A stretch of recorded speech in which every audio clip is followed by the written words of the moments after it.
Assalamualaikum warahmatullahi wabarakatuh. Alhamdulillah. Alhamdulillahilladzi hadana li hadza wa ma kunna linahtadiya laula an hadanallah. Asyhadu an la ilaha illallah wahdahu la syarikalah wa asyhadu anna Muhammadan abduhu wa rasuluh. Allahumma shalli wa sallim wa barik ala Muhammad wa ala ali Muhammad kama shallaita wa barakta ala Ibrahim wa ala ali Ibrahim fil alamin innaka Hamidum Majid. Amma ba'du. Bapak-bapak dan ibu-ibu serta hadirin hadirat sekalian, a'azani Allah wa iyyakum ajmain. Semoga kita semua yang hadir di majelis ini senantiasa dimuliakan Allah Subhanahu wa taala. Amin ya Allah ya rabbal alamin. Alhamdulillah Bapak Ibu, pada maghrib hari ini atas izin Allah ya kita masih bisa melanjutkan ngaji kitab Bulughul Maram, dan kita masih membahas bab walimah ya, dari kitab nikah. Pada pertemuan pekan lalu kita sudah alhamdulillah membahas sampai hadis ke-5. Sekarang kita akan memasuki hadis yang ke-6. Bagi Bapak Ibu dan hadirin yang membawa kitab, silahkan dibuka hadis nomor 6 dari bab walimah ya, kitabun nikah. Baik, kami bacakan hadisnya. An Ibnu Mas'udin radhiyallahu anhu qol, dari Abdullah bin Mas'ud radhiyallahu anhu, beliau berkata ya, qala Rasulullah sallallahu alaihi wasallam, Rasulullah sallallahu alaihi wasallam bersabda, ta'amul walimati awwala yaumin haqqun. Makanan walimah pada hari pertama itu adalah sesuatu yang hak. Yang dimaksud hak, sesuatu yang ditetapkan oleh syariat ya.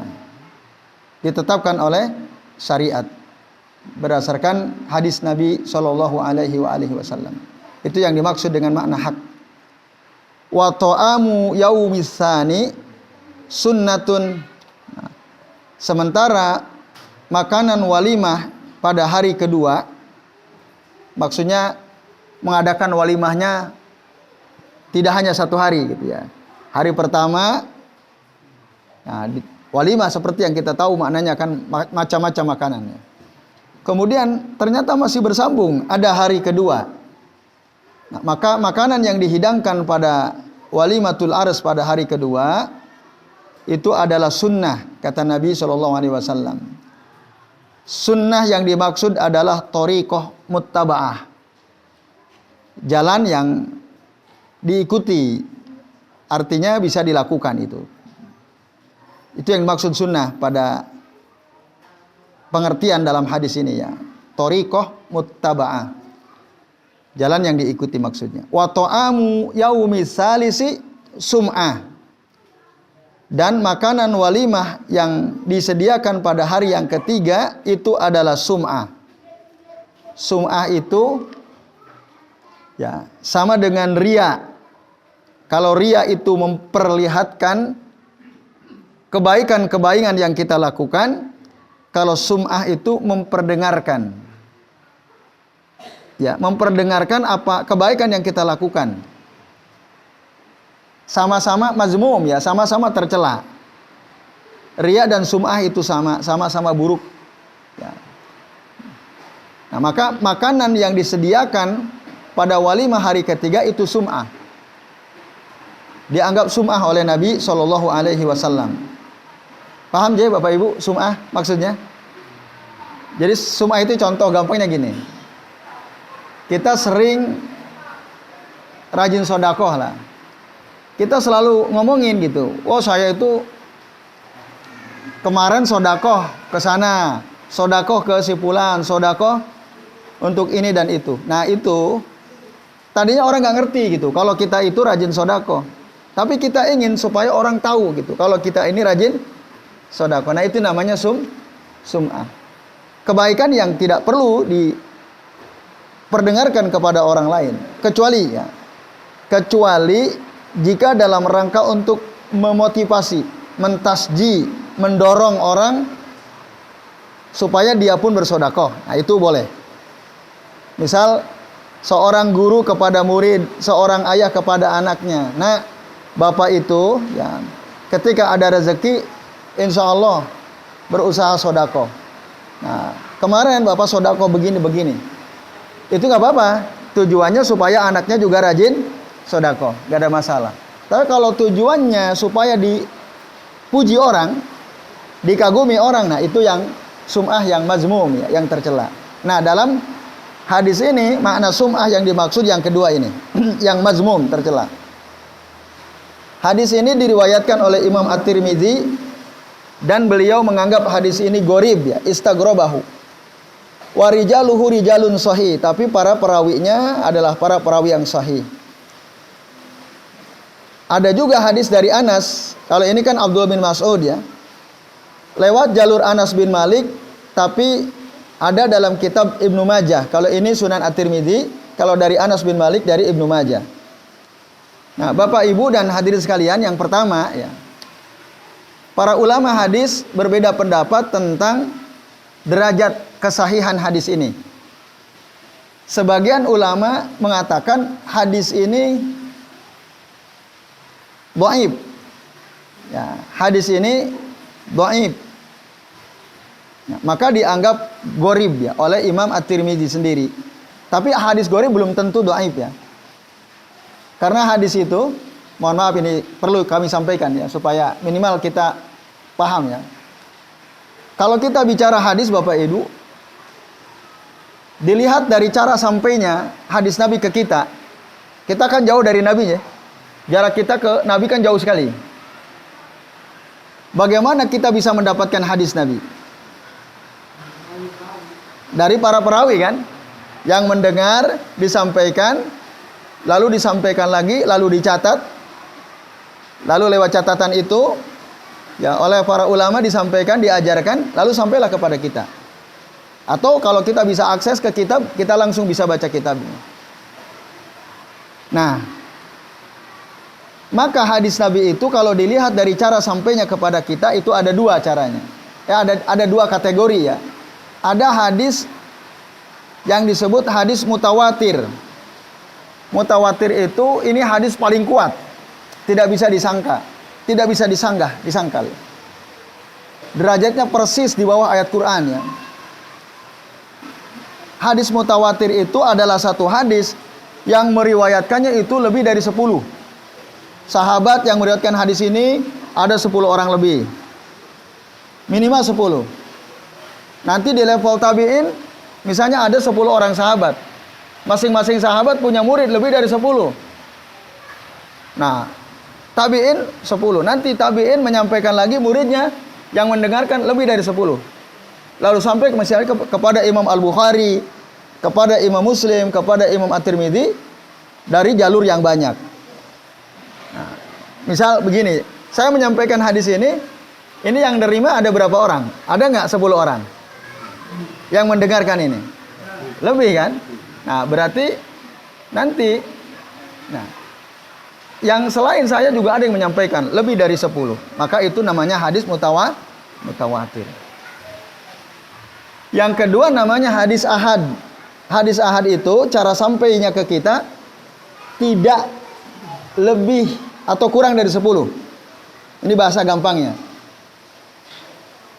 Rasul menyampaikan hadis didengar mungkin oleh hanya 4 orang sahabat. Gitu. Atau hanya 9 orang sahabat. Lalu begitu seterusnya. Nah, atau mungkin hanya 1 orang sahabat yang mendengar. Seperti hadis tentang niat. Hadis tentang niat itu dari Umar Ibn Khattab radhiyallahu anhu. Itu hadisnya hanya 1 orang yang meriwayatkan hadis itu. Innamal a'malu bin niyat wa innamal likulli imri'in ma nawa. Itu hadis yang meriwayatkan cuma 1 orang sahabat, Umar Ibn Khattab radhiyallahu anhu, yang mendengar langsung dari Nabi SAW. Lah sahabat yang lain pada kemana? Ya qadarullah, waktu Nabi ngomong itu yang ada cuman Umar. Lalu oleh Umar disampaikan kepada yang lain. Nah, itu hanya 1. Namanya itu hadis ahad. Nah, hadis ahad itu ada 3 macam. Yang pertama disebut hadis masyhur. Masyhur itu kalau bahasa kitanya apa? Terkenal, ya. Karena yang meriwayatkan lebih dari 3, kurang dari 10. Itu namanya hadis masyhur. Hadis ahad yang masuk kategori masyhur. Yang kedua, diriwayatkan tapi tidak lebih dari 3. Mungkin hanya 2 atau 3 orang yang mendengar waktu itu. Nah, itu disebut hadis ajiz namanya. Dan yang terakhir, hadis yang ketiga disampaikan Nabi yang mendengar hanya 1 orang sahabat. Itu disebut hadis gharib. Nah, jadi istaghrobahu itu menganggap ini hadis gharib ya. Itu penjelasan dari makna istaghrobahu. Gharib, kata gharib itu ya. Baik. Nah, Bapak Ibu dan sekalian, ada sebagian ulama hadis memandang ini hadis dhaif, sanadnya lemah sekali katanya. Isnaduhu dhaifun jiddan. Nah, itu. Di antara beberapa ulama yang mengatakan bahwa hadis ini dhaif ya, di antaranya kenapa hadis ini disebut dhaif? Karena ada Abu Malik An-Nakhai ya. Abu Malik An-Nakhai ini matruk ya, orang yang hadisnya ditinggalkan. Menurut penjelasan saya Abdullah bin Shalih Al-Fauzan hafizahullah taala. Itu ya, ada tokoh si perawi yang hadisnya ditinggalkan. Walaupun tadi Ibnu Hajar Al-Asqalani mengatakan rijalun sahih. Para perawi hadis ini rijalus sahih, hadis yang sahih ya. Para perawi yang sahih. Nah, ini Bapak Ibu dan sekalian. Nah, kemudian ada yang mendukung hadis ini, yaitu hadis dari Anas bin Malik yang ada dalam kitab Sunan Ibnu Majah. Tapi itu pun ghairu sahih, dianggap juga tidak sahih. Ya, itu Bapak Ibu dan hadis sekalian. Maka kesimpulan akhirnya ya, Fabil jumlah fahadisul bab dhaif ya. Jadi ini hadisnya dalam bab ini hadis dhaif. Wala yartaqi bihal hadis ila darajatil hasan, dan hadis ini tidak bisa naik ke derajat hasan walaupun ada beberapa pendukung dari jalur yang lain. Karena apa? Lisiddati du'fiha. Karena cukup parah kelemahannya hadis ini. Itu sekalian. Bahkan Syekh bin Baz mengatakan wan nafsu tamilu ila annal hadis laisa bisahih. Jadi hati beliau cenderung untuk mengatakan bahwa hadis ini tidak sahih. Karena sanad-sanadnya dhaif dan tidak bisa saling menguatkan satu sama lain. Nah, maka kalau begitu ini hadis bisa jadi dasar atau tidak? Tidak ya. Itu. Kesimpulan akhirnya itu. Nah, lalu Bapak Ibu dan hadirin sekalian, apa faidah yang kita bisa ambil dari hadis ini? Ya. Apa tadi hadisnya cerita tentang apa? Makanan yang ada pada walimah hari pertama itu adalah hak, yang ada pada walimah hari kedua itu adalah sunnah, yang ada pada walimah hari ketiga itu adalah sum'ah, kan itu. Seandainya hadis ini sahih, boleh enggak kita ngadain walimah sampai 3 hari? Seandainya hadis ini sahih. Tidak boleh kan. Nah, tapi ini hadis dhaif ya, hadisnya dhaif. Kalau gitu boleh atau tidak berarti? Nah, maka dulu ada seorang ulama tabi'in Ibnu Sirin. Ya, waktu beliau menikah itu mengundang para sahabat Nabi. Beliau kan tabi'in ya, ketemu dengan sahabat-sahabat Nabi. Da'a ashaba Rasulillah sallallahu alaihi wasallam sab'ata ayyamin, sampai 7 hari. Ibnu Sirin menikah, walimahnya itu sampai 7 hari. Ibnu Sirin. Bapak Ibu pernah nggak mendengar ada orang ngadain walimah sampai 7 hari? Pernah ya? Ada ya? Ya. Mungkin dari riwayat ini, wallahu alam ya. Nah, Bapak Ibu, dan ini disebutkan dalam kitab Musannaf Ibnu Abi Syaibah rahimahullah. Sumbernya dari putrinya sendiri, putri dari Ibnu Sirin, namanya Hafsah bintu Sirin ya. Abu Sirin. Itu. Nah, Bapak Ibu dan hadirin sekalian, bahkan kalau dalam riwayat yang dikemukakan oleh Abdul Razak ya, dalam kitab Musannafnya disebutkan samaniyatu ayyam, ada sampai 8 hari ya. Nah, Maka Bapak Ibu dan sekalian, berdasarkan riwayat dari asar at-tabi'in ini, asar itu riwayat yang sumbernya bukan dari Nabi, tapi mungkin dari sahabat, mungkin dari tabi'in.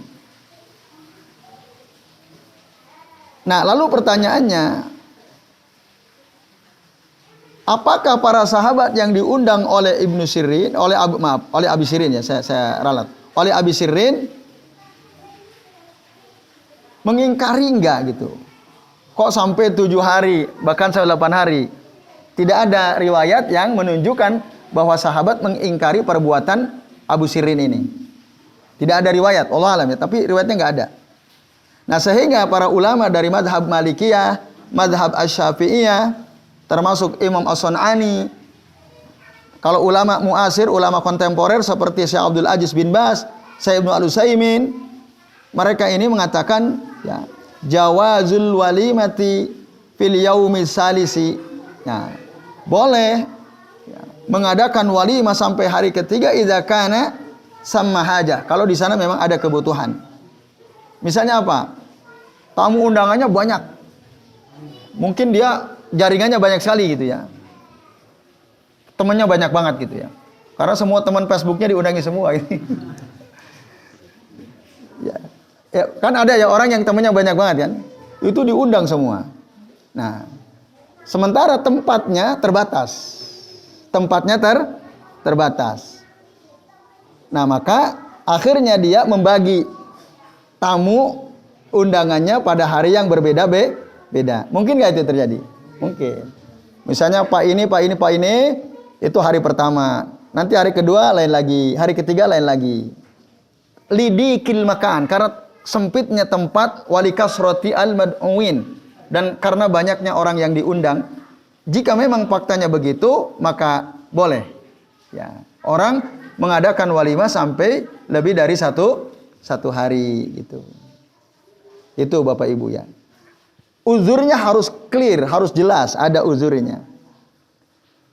Tapi kalau enggak ada uzur, artinya tempat lapang, tamu banyak, berapa Pak? Kira-kira sekarang orang ngundang, nggak tahu tuh, dulu Pak Jokowi ngundang berapa ribu orang tuh. Kan dibatasi juga kayaknya ya. Kalau nggak salah, berapa ribu orang itu ya. Kalau nggak salah 7.000 yang saya baca di berita itu ya. 7.000 atau 1.000. Nah itu kalau tempat cukup, tidak perlu berhari-hari gitu. Karena uzurnya kan nggak ada gitu. Atau misal mungkin ada beberapa kolega kita di luar Jawa yang dia tidak bisa sampai pada hari yang kita adakan walimah itu. Oh maaf, saya kalau hari Sabtu nggak bisa ya, Ahad insya Allah kami rombongan bisa. Ya udah, berarti nanti ada hari Ahadnya. Misal gitu, itu bisa ya. Ada uzur dari si tamu yang diundang, dan itu tamu yang penting gitu ya. Punya hubungan sangat dekat dengan si pengundang itu. Maka itu bisa saja. Tapi di zaman sekarang, Bapak sekalian, ya, orang ngadain walimatul ars, ngadakan ya pesta pernikahan di zaman sekarang, itu biasanya cukup nggak 1 hari di zaman sekarang? Rata-rata cukup gitu. Rata-rata cukup. Walaupun tadi kata saya Abdullah bin Shalih Al-Fauzan, kalau ada orang mengadakan walimah lebih dari 1 hari selama uzurnya jelas tadi, itu adalah pendapat yang kuat. Arjahul aqwal. Nah itu. Jika memang ada uzur. Nah, tapi syaratnya apa? Lam yakun fihi israfun wala mubaha. Syaratnya tidak berlebih-lebihan, bermegah-megahan gitu ya. Nah itu. Sampai misalnya ya nyewa tempat saja sampai ratusan juta gitu ya. Di hotel. Terus ya makanannya, souvenirnya dan seterusnya itu sampai mahal-mahal sekali. Nah itu tentu israf namanya. Israf itu dilarang dalam syariat ya. Nabi mengatakan kulu wasrabu ya watasaddaqu walbasu bi ghairi makhilatin wala saraf ya. Makanlah, minumlah, berpakaianlah, bersedekahlah tanpa sombong dan berlebihan. Itu syaratnya tidak berlebihan. Nah, nanti kita akan tahu bagaimana cara Nabi mengadakan walimah ya. Ketika beliau nikah dengan fulanah, dengan istri-istri beliau. Nah, nanti disebutkan hadis-hadisnya sebagai contoh buat kita misalnya. Nah, itu. Tapi tadi di zaman sekarang nah, wal ghalibu kata Syekh Abdullah bin Shalih Fauzan fi zamanina hadza annahu la hajata ilal walimati marratan saniyah. Di zaman kita sekarang ini nampaknya tidak ada kebutuhan untuk mengadakan walimah sampai dua hari gitu. Maka wal ahwatu ya, sikap hati-hati adalah apa? Al-iktifa'u bi awwali yaumin. Ya, cukup dengan hari pertama saja udah. Tidak perlu mengadakan hari kedua dan seterusnya. Itu untuk kehati-hatian gitu. Nah, ini Bapak-bapak dan Ibu sekalian. Tapi jika ada orang mengadakan pernikahan lebih dari 1 hari, ya kita diundang juga pada hari kedua, kita datang atau tidak? Yang wajib hari pertama, yang kemarin kita udah bahas. Maka pada hari kedua kita nggak datang nggak masalah. Yang wajib hari kecuali jika memang si pengundang itu betul-betul dia menginginkan kehadiran kita. Nah, itu baru kita wajib datang. Karena yang mengundang betul-betul ingin supaya juga kita hadir di situ. Wallahu ta'ala alam. Jadi ini Bapak Ibu dan hadis sekalian ya keterangan hadis yang ke-6. Nah, sekarang hadis yang ke-7. Hadis ke-8 tadi ke-6 dari Anas ya. Ini ke-8 hadis dari Sofiyah. Nah, Sofiyah ini salah satu istri Nabi. Ya. Sofiyah binti Syaibah radhiyallahu anha. Oh, afwan. Bukan istri Nabi, dia Sofiyah bintu Syaibah ini kunyahnya Ummu Hujair ya. Bukan, beliau ada salah satu istri Nabi Sofiyah, tapi ini bukan yang dimaksud istri Nabi SAW. Baik. Kalau beliau mengatakan aulaman Nabi sallallahu alaihi wasallam ala ba'di nisaihi bimuddaini min syairin. Coba perhatikan. Kata Sofiyah bintu Syaibah, aulaman Nabi sallallahu alaihi wasallam ala ba'di nisaihi, Rasul mengadakan walimah atas sebagian istrinya, maksudnya waktu menikahi sebagian istrinya, bimuddaini min syairin, hanya dengan 2 mud gandum. 2 mud gandum. 1 mud itu segini. Berarti 2 mud ya 2 kali ini. Banyak apa sedikit? Sedikit. Waktu menikah dengan salah satu istrinya. Siapa yang dimaksud? Sebagian orang mengatakan waktu beliau menikah dengan Ummu Salamah. Ummu Salamah radhiyallahu anha. Itu sangat sedikit. 2 mud dari gandum. Akhrajahu Al-Bukhari. Ya. Baik. Terus yang ke-9 masih ada kaitannya dari Anas bin Malik beliau mengatakan Anas bin Malik radhiyallahu anhu aqaman Nabi sallallahu alaihi wasallam baina Khaybar wal Madinati 3 layalin yubna alaihi bi Sofiyah. Nah, Bapak Ibu dan hadirin sekalian, ya, Rasulullah SAW pernah ya, mukim maksudnya ya, antara Khaybar dengan Madinah selama 3 hari. Jadi waktu Rasul mau menaklukkan Khaybar ya. Nah, itu. Kan terjadi penaklukan Khaybar yang waktu itu dipimpin oleh Ali ya radhiyallahu anhu. Ali radhiyallahu anhu afwan. Nah, di sini ceritakan Nabi pernah mukim antara Khaybar dengan Madinah selama 3 hari. Yubna alaihi bi Sofiyah. Beliau menikah dalam jangka waktu tersebut ya ketika bermukim di antara Khaybar dan Madinah menikahi Sofiyah. Nah, ini Bapak Ibu dan hadirin sekalian, a'azani Allahu wa iyyakum ajmain. Nah. Lalu ya pada autu kata Anas, pada autul muslimina ila walimatihi. Aku mengundang kaum muslimin untuk datang ke walimahnya Rasul. Waktu menikah dengan siapa? Sofiyah ya. Waktu menikah dengan Sofiyah. Fama kana fiha min khubzin wala lahmin. Waktu walimah tersebut enggak ada roti, juga tidak ada daging. Enggak ada roti, enggak ada daging. Wa ma kana fiha ya illa an amara bil anta'i pabusitat. Nah, tidak ada apa-apa pada acara walimah tersebut kecuali Rasul menyuruh untuk membentangkan anto. Apa itu anto? Anto itu sejenis tikar dari kulit hewan ya, yang sudah disamak. Itu anto. Digelarlah tikar itu di suatu tempat antara Khaybar dengan Madinah. Lalu apa hidangan waktu Rasul menikah dengan Sofiyah ini? Faulqiya 'alaiha tamru wal aqittu was-saman. Ya, was-samnu. Dihidangkan di hadapan kaum muslimin yang hadir pada waktu itu apa? At-tamru kurma, wal aqitu itu apa itu? Susu kering, susu bubuk lah kalau bahasa kita sekarang. Susu yang dikeringkan. Was-samnu. Samnu itu apa? Keju ya, sejenis keju. Itu ya dihidangkan oleh Nabi. Mewah apa sederhana ini? Sederhana. Waktu menikah dengan Sofiyah. Hadis ini lafadznya dari Imam Bukhari juga. Itu Bapak Ibu dan hadirin sekalian, a'azanillahu wa iyyakum ajmain. Nah, Bapak Ibu dan hadirin sekalian, a'azanillahu wa iyyakum ajmain. Ini ya.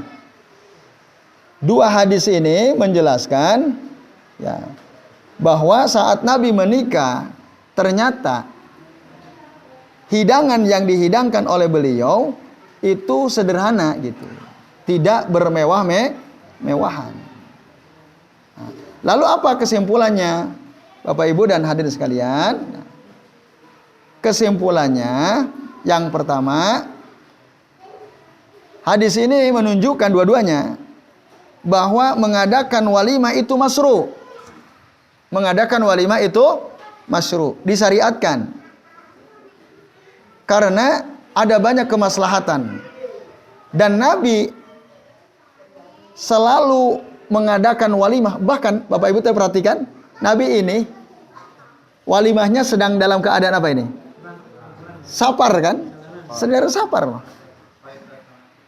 Bayangkan, sedang safar pun tetap diadakan walimah, ngundang orang gitu. Walaupun sederhana gitu. Apalagi Bapak Ibu kalau zaman sekarang, banyak banyak orang mengaku di media sosial mereka, kami menikah cuma di KUA. Ya kan? Itu lagi ramai itu sekarang. Pernikahan sederhana, tapi tetap nanti ngundang orang-orang ke rumah. Jadi enggak pakai yang mewah-mewah, pakai pelaminan dan sebagainya. Nikah aja di KUA, di hadapan penghulu. Beres, dapat surat nikah, pulang, adakan acara. Undang orang makan-makan, selesai. Dan itu banyak ternyata. Saya baca di media sosial ya, orang yang kan itu jadi berita cukup ini juga itu, ramai gitu ya. Ternyata gak gampang gitu, nikah itu gampang sebenarnya. Nah itu, jadi nggak usah, kan ada orang dia mengeluh gitu. Saya punya uang sekian puluh juta, ada yang usul nggak nih? Saran gitu. Bagaimana atau di mana tempat yang pas untuk acara pernikahan saya? Akhirnya orang pada komentar, yang isi komentarnya itu rata-rata, ngapain ngabisin uang banyak-banyak? Wong kami aja bisa nikah di KUA tanpa harus keluar uang banyak kok.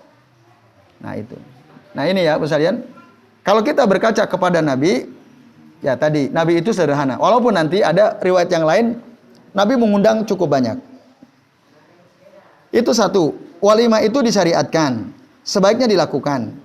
Nabi sedang dalam safar pun berusaha melakukannya.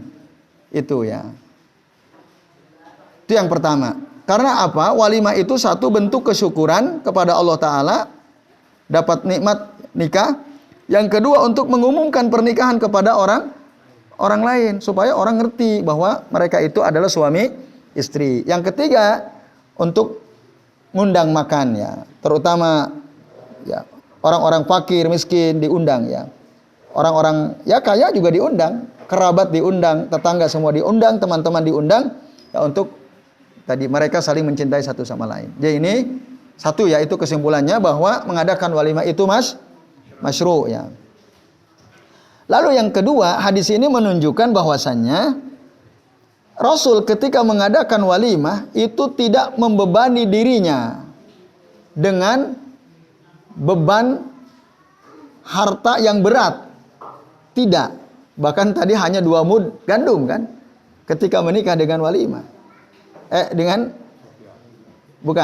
Ummu Salamah. Dengan Ummu Salamah. Walimahnya hanya 2 mud gandum kan. Jangan sampai hutang-hutang lah gitu. Orang zaman sekarang kan gitu ya. Sampai hutang. Sebenarnya nggak perlu. Nah, ya mungkin harapannya kalau banyak tamu banyak yang nyumbang barangkali ya. Nah, ternyata nyumbang sedikit kan repot itu, jadi stres jadinya. Nah, itu ya kalau sebenarnya tujuan kita ngadakan walimah itu dalam rangka apa? Tadi syukur mengumumkan, bukan untuk meraup keuntungan sebenarnya. Ya, untuk ngumumin, ngajak orang makan, yuk makan-makan kami bersyukur. Itu sebenarnya. Nah, soal nanti orang membantu, ya itu suatu kenikmatan lain gitu ya. Yaitu mungkin keberkahan dari acara pernikahan yang kita lakukan ya, dari walimah yang kita lakukan. Tapi itu yang bukan itu tujuan utama. Tujuan utama adalah mengumumkan pernikahan. Nah, itu Bapak sekalian. Nah, tapi kata Anas, pernah juga Rasul ngadakan walimah, ada daging, ada roti, makanan enak waktu menikah dengan Zainab bintu Al-Jahas. Jandanya Zaid. Ya, Zaid bin Al-Haris ya. Mantan budak yang dimerdekakan, beliau adalah seorang anak yang diadopsi oleh Nabi SAW. Ketika bercerai dengan Zaid, lalu Zainab bintu Al-Jahas dinikahi oleh Nabi. Waktu itu walimahnya cukup besar, cukup mewah lah dalam tanda kutip ya. Karena ada daging di sana, ada roti dan seterusnya. Sampai-sampai Anas mengatakan Rasul tidak pernah mengadakan walimah ketika menikah dengan istri-istri beliau yang lebih banyak, lebih utama daripada saat Rasul menikah dengan Zainab bintul Jahas. Tapi nanti dibantah oleh riwayat lain, kesan Anas itu yang disaksikan langsung oleh beliau. Nah, tapi faktanya ada pernikahan Nabi yang lebih banyak lagi gitu. Waktu beliau menikah dengan Maimunah. Nah, dikatakan faqad aulama ala Maimunah tabi aksar min zalika. Rasul mengadakan walimah ketika menikah dengan Maimunah lebih banyak lagi makanannya daripada yang dihidangkan ketika menikah dengan Zainab. Itu kata saya Abdullah bin Shalih Al-Fauzan hafizahullah taala. Nah, ini Bapak Ibu dan hadirin sekalian, a'azani Allah wa iyyakum ajmain. Nah, kesimpulan akhirnya adalah apa? Mengadakan walimah itu sesuai kemampuan. Udah itu. Tapi jangan sampai membebani. Kalau memang orang itu kaya, adakanlah walimah biqadari ginahu. Sesuai dengan kekayaan yang dimilikinya. Tapi yang penting duna israf wala mubahah. Jangan berlebihan, bermegah-megahan. Ya, kalau dia memang orang kaya, dia punya tamunya banyak, pakai daging, rendang dan macam-macam itu ya silakan. Sesuai dengan kemampuannya. Tapi kalau dia fakir, nah, maka jangan sampai membebani diri sendiri di luar batas kemampuannya. Adakanlah walimah ala hasabi kudratihi, sesuai dengan kemampuan. Itu yang paling baik ya. Jadi Bapak Ibu ngadakan walimah dengan makanan yang enak juga bukan berarti tidak boleh, silakan saja. Sesuai dengan kemampuan. Karena Nabi pun ada kalanya makanannya enak gitu ya. Ada kalanya sangat sederhana. Jadi ini Bapak Ibu dan hadirin sekalian, a'azani Allah wa iyyakum ajmain ya. Beberapa keterangan penting yang kita bisa ambil dari hadis yang ke-89. Terakhir, hadis yang ke-10 tentang adab menghadiri undangan walimah. An rajulin min ashabin Nabi sallallahu alaihi wasallam, dari seorang sahabat Nabi SAW, qala dia mengatakan, idza jtama'a da'iyani, kalau ada dua orang mengundang berkumpul, Jadi kita dapat dua undangan. Fa'ajib aqrabahuma baban. Maka ya, penuhilah undangan yang paling dekat pintunya dengan rumah kita. Itu. Misalnya di kampung ini ada dua tempat ya. Satu di Sampangan, satu di Kepuh Kulon gitu misalnya. Satu di sini, satu di sana. Mana yang dijawab? Waktunya sama gitu, sama-sama dari jam 9 sampai zuhur gitu ya. Mana yang kita hadiri? Nah, berdasarkan hadis ini, fa'ajib aqrabahuma baban. Nah, hadirilah, jawablah undangan yang paling dekat pintunya dengan rumah kita. Nah, Bapak Ibu, ini penting kata aqrabuhuma baban itu ya. Seandainya gini. Rumah kita di tengah-tengah, dipepet oleh dua tetangga. Dua-duanya ngadain walimah misalnya.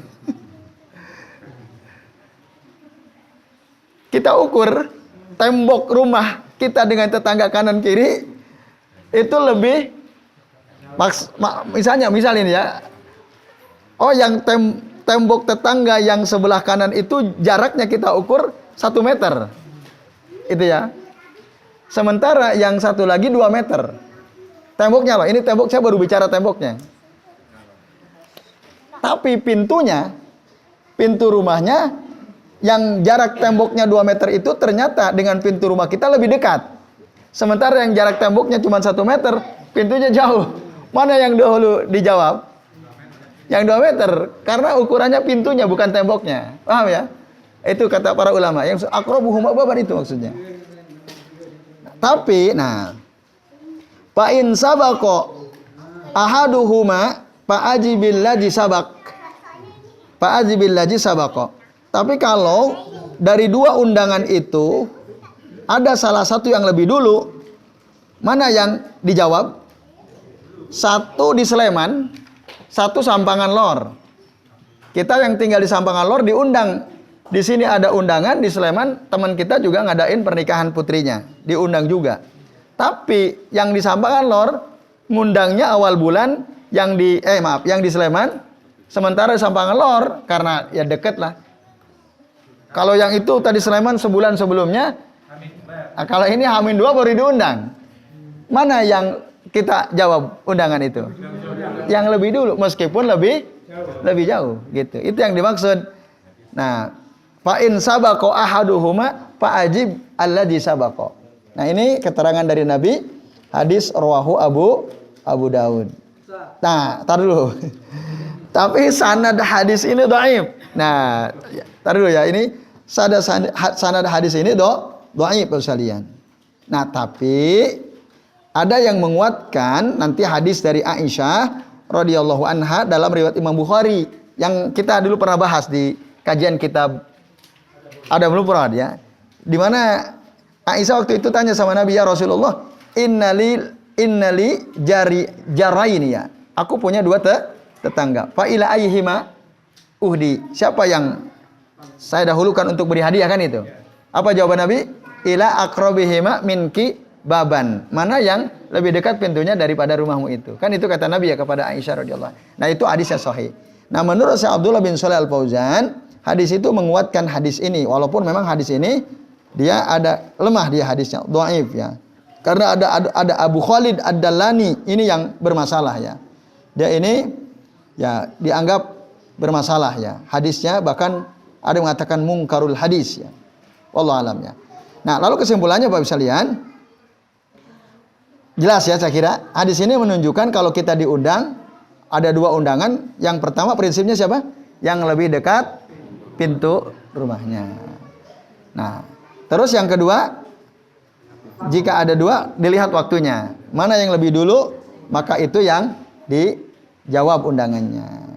Jadi itu Bapak sekalian, hadis yang kita bisa bahas ya pada kesempatan malam hari ini. Selebihnya barangkali ada di antara Bapak Ibu yang mau bertanya, silakan. Pak Subri, silakan. Ya. Tadi yang kaitannya mengundang tadi. Nah.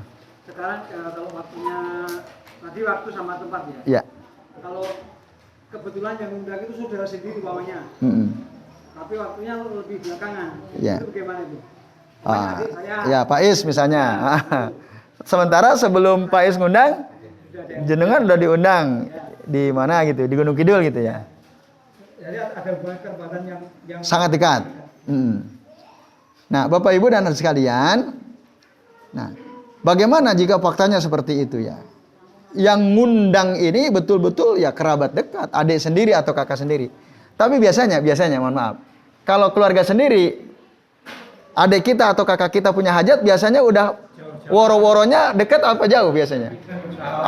Biasanya woro-woronya jauh biasanya gitu ya. Jarang gitu ya kalau keponakan kita nikah dalam waktu dekat baru kasih tahu. Biasanya sih jauh biasanya. Dan memang yang terbaik begitu. Kalau terhadap keluarga dekat gitu ya, jauh-jauh hari kita harus udah sampaikan bahwa anak saya mau nikah gitu. Jadi itu biasa begitu Pak Supri ya. Allah alam. Ya. Ya monggo Mas Supri. Karena kalau bukan saudara tapi teman dekat sekali. Nah itu kalau teman dekat sekali. Iya. Nah kalau teman dekat sekali, ya tadi kembali kepada hadis ini. Kembali ini aturannya. Jadi mana yang apa tadi? Fa in sabaqu ahaduhuma fa ajibil ladzi sabaq. Ini kaidahnya. Jadi mana yang lebih dulu, nah itu walaupun teman akrab sekali ya. Mungkin teman dari SD, SMP bareng gitu ya. Kita akrab. Kembali ke sini. Cuma mungkin bisa disiasati kan. Aduh, maaf nih saya nggak bisa hadir pada pernikahan putrimu. Tapi insya Allah nanti habis dari Sleman, tak usahakan hadir kan. Walaupun sudah bubar. Mungkin bisa dengan cara seperti itu. Kalau kita tidak melakukan seperti itu, apakah ada sanksinya? Maksudnya kita tetap mendahulukan teman. Iya. Apa ada dosa, apa ada sanksinya? Iya. Berarti gimana itu Bapak Ibu? Kita nggak pedulikan dalil ini. Jadinya apa itu? Berarti nyelisihi sun. Berarti itu. Iya, nyelisihi sunnah. Maka yang hati-hati tadi. Kita tetap berusaha menghadiri undangan yang lebih awal. Tapi berusahalah juga hadir pada.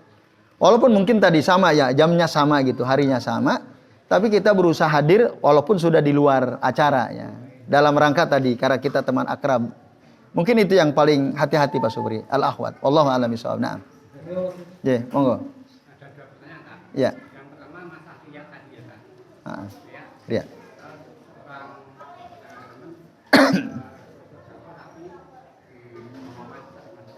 Ya. Ada teman, karena saya misalnya dapat amanah, ada seorang teman yang sodako, itu dia nggak mau disebutkan namanya. Ya. Tapi kita untuk mensiarkan supaya agar teman-teman yang lain bisa Tahu. Ya, itu tak kita Disebut namanya. ya, Ya. Tapi bukan atas permintaan yang sodako. Ya. karena kita sebagai dapat amanah ya, untuk mengatur yang lain. Ya. Yang kedua masa menjamu tamu undangan, Pak. Ya. Pernah 2 kali saya dapat undangan dari teman. Itu kan undangan jam setengah 12. Nah, kita datang jam 11. Tapi itu bukan masa jam malam, Ya. ini malah kenyataan. Ternyata sampai sana itu jam 11 itu masih banyak tamu. Kami sama sekali menjamu itu cuma aqua. Yang lain-lain udah Karena belum siap. Habis. Oh, habis. Oh, udah habis. kayaknya nggak sesuai dengan tamu gitu. Pak. Oh, jumlah tamunya terlalu banyak. Ya, terlalu banyak. Tapi ya banyak cuma tinggal aqua toh. Ya. Terus yang di bawah itu cuma piring aja nggak banyak. Gitu. Ya, ya. Itu memang disengaja, memang nggak tahu tapi banyak yang Kecewa. kecewa gitu. Ya. Kita dengan tapi nggak setuju ya. Ya. Termasuk kita ini dosa apa enggak ya? Kita yang diundang gerendeng gitu ya. Ya. Ya, baik. Jadi terima kasih Pak Juwadi. Yang pertama, sodakoh. Sebenarnya yang sodakoh itu bilang gak usah sebut ya nama saya. Tulis aja hamba Allah. Lalu tapi kita tetap umumkan namanya bahwa si fulan sodakoh sekian puluh juta. Padahal yang sodakoh bilang jangan sebut nama saya. Nah dilihat waktu si fulan yang sodakoh itu ngomong jangan sebut nama saya, itu ditekankan atau tidak? dia menekankan pokoknya tolong jangan disebut. Sampai dia bilang tolong ya, jangan sebut. Atau dia cukup mengatakan gak usah disebut nama saya. Nah, kalau yang pertama ya dia bilang gak usah sebut nama saya. Ya itu menunjukkan bahwa dia tawadhu. Nah, tapi bukan berarti dia mengharamkan secara mutlak. Nah, artinya dalam keadaan yang pertama bisa saja kita yang menerima kita sampaikan bahwa ini sedekah dari Pak Fulan. Gitu. Untuk tujuannya menarik yang lain. Tapi kalau yang sedekah itu betul-betul minta tolong gitu ya. Tolong ya, menekankan ya itu sebaiknya jangan gitu. Gitu. Ya kalau nggak menekankan nggak masalah. Ya maksud yang sedekah kan dia nggak mau riya kan gitu maksudnya. Nah, dan ketika diumumkan kan yang sedekah sama sekali dia nggak berdosa. Dia kan sama sekali tidak bermaksud riya kan. Nah, cuma ya kita yang menerima kan, apalagi ada kemaslahatan diumumkan disebutkan namanya itu, maka tidak ada masalah, tidak. Kecuali tadi kalau yang sedekah betul-betul minta tolong Pak ya, jangan dicatat pokoknya. Ya itu ya mau tidak mau kita itu kan amanah ya, amanah dari yang sedekah maka kita jangan catat. Tapi kalau yang sedekah kalau bisa tolong jangan disebut nama saya, ya udah kita iyakan. Tapi kemudian umumkan dalam rangka tadi mengundang yang lain supaya juga ikut sedekah. Wallahu a'lam bishawab. Ya itu Pak Juandi. Lalu yang kedua ya ini. Kita diundang datang, makanan sudah habis. Ya, kecewa ya wajar. Biasanya orang kan kalau diundang insya Allah ada makanan. Biasanya kan kayaknya jarang gitu ya kejadian pas kita datang makanan sudah habis, jarang sekali ya. Nah, terus kita menggerendeng gitu. Udah diundang, datang jauh-jauh, bahkan bawa anak istri, bawa cucu, ternyata cuman aquato. Molo ikatan gitu ya, cuman aquato.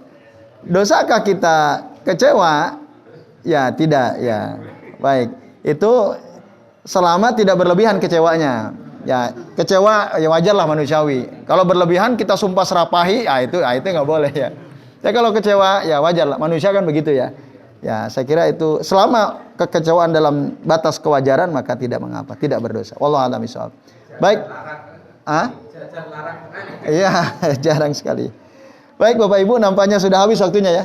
Kita cukupkan sampai di sini. Terima kasih atas perhatiannya, semoga bermanfaat.